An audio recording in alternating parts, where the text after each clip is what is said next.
अस्सलामुअलैकुम नाजरीन, आप देख रहे हैं ड्रामा सीरियल शराकत, जिसकी आने वाली एपिसोड बहुत होने वाली इंटरेस्टिंग। आप देखेंगे कि ज़ारा गिरने की वजह से ज़ारा की हो जाएगी मौत।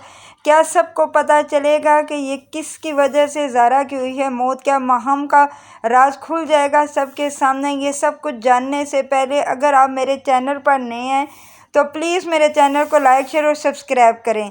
आप देखेंगे कि ज़ारा अपनी माँ को देखने के लिए आती है तो वहाँ पर ज़रून उसे कहता है कि ज़ारा तुम अम्मी के पास चली जाओ, अम्मी की तबीयत नहीं है ठीक, वो माहम को देखकर चिड़चिड़ी सी हो गई हैं, इसीलिए मैं कह रहा हूँ कि तुम ही अम्मी के पास रहो, क्या पता तुम्हें देखकर अम्मी ठीक हो जाए। ज़ारा कहती है कि ठीक है भाई, मैं अम्मी की ख्याल रखती हूँ, आप चले जाएं, फ़िक्र ना करें। ज़ारा जब अपनी माँ के कमरे में जाती है, जैसे ही वो कमरे में घुसती है तो कुछ ना कुछ अज़रा कहना शुरू हो जाती है, क्योंकि वो शफ़क़ के बारे में उसे बताना चाहती है कि शफ़क़ के साथ जो कुछ बुरा हुआ है और किसी ने नहीं, माहम ने ही किया है।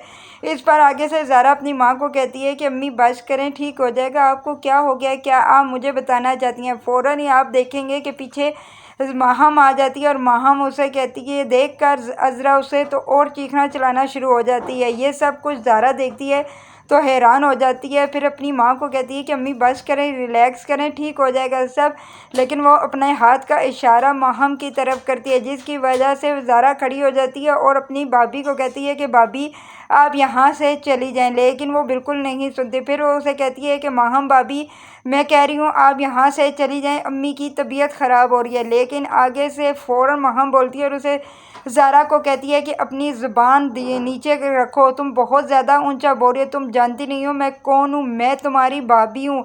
अगर भाभी का लिहाज नहीं है तो मैं तुम्हारी नंद हूँ, ये तुम ख्याल रखो। अगर तुम मेरे साथ ऊंची आवाज़ में बात करोगी तो जानती हो कि मैं तुम्हारे साथ क्या कर सकती हूँ। ये कहकर माहम बाहर चली जाती है और उसको बहुत गुस्सा आ जाता है। वो कहती है कि ये दो कौड़ी की लड़की मेरे साथ ज़ुबान चलाएगी, मुझ पर हुक्म चलाएगी कि वो मैं बाहर चली जाऊँ। इसकी जुर्रत कैसी हुई कि मुझे कमरे में से बाहर निकालने की। अब मैं इसे माफ़ नहीं करूँगी, इसे देखना कि मैं इसके साथ ऐसा क्या करूँगी कि ये सारी उम्र पछताएगी। लेकिन उसके दिमाग में ये नहीं होता कि मेरे करने की वजह से ज़ारा की मौत भी हो सकती है।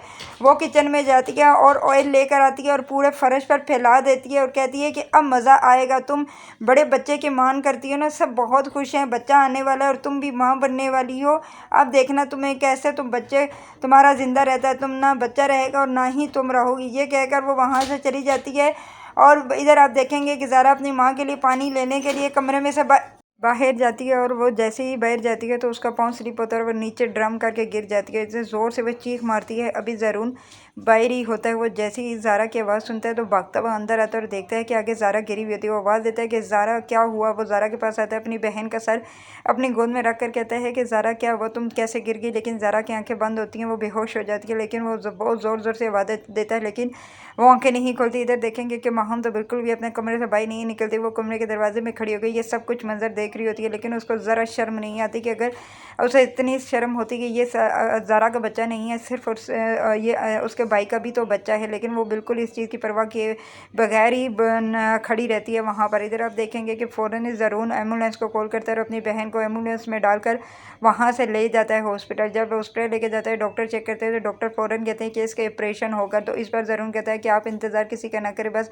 मेरी बहन और इसके आने वाले बच्चे को बचा ले, क्योंकि मैं चाहता हूँ कि इन दोनों की जान बच जाए। इस पर डॉक्टर कहते हैं कि आप अल्लाह ताला पर यकीन रखें, इंशाल्लाह जो होगा बेहतर होगा। इधर आप देखेंगे कि वो फ़ौरन ही रमीज़ को कॉल कर देते हैं और कहते हैं कि ज़ारा का पाँव स्लिप हो गया था, जिसकी वजह से उसको जगह बहुत ज़्यादा चोट लगने की वजह से मैं हॉस्पिटल लेकर आया हूँ, तुम जल्दी से हॉस्पिटल पहुँचो। इधर आप देखेंगे कि जैसा ही ये चीज़ पता चलती है उसको, रमीज़ को, तो वो परेशान हो जाता है। उसको अपनी माँ को कहता है कि पता नहीं ज़ारा को क्या हो गया, मैं ज़ारा को नहीं खोना चाहता, मैं अगर ज़ारा को कुछ हो गया तो अम्मी मैं मर जाऊँगी। इस पर उसकी माँ कहती है मासूमा कि बेटा ऐसी बातें मत करो, अल्लाह से दुआ करो, इंशाल्लाह बेहतर होगा। अब इधर देखेंगे वो दोनों चले जाते हैं डॉक्टर के पास हॉस्पिटल। वो जैसे ही हॉस्पिटल पहुँचते हैं तो डॉक्टर उसे वैसे भी अंदर लेके गई हुई होती है ऑपरेट के लिए। तो वहाँ पर ज़रून से वो पूछता है कि ज़रून भाई क्या हुआ, कैसे ज़ारा गिर गई? तो वो कहता है कि मुझे नहीं पता, ज़ारा तो अपनी अम्मी के कमरे में थी, जैसे ही बाहर निकले और स्लिप होकर गिर गई और मैं इसे हॉस्पिटल लेकर आ गया। तो वो कहता है कि माहम बाजी कहाँ थे, क्या उन्हें नहीं पता? वो कहता है कि मुझे नहीं पता, मुझे किसी चीज़ का नहीं पता, ये तो बात की बातें बाद में की जाएंगी, लेकिन अभी तुम दुआ करो सिर्फ ज़ारा के लिए, क्योंकि डॉक्टर कह रहे हैं कि वही क्रिटिकल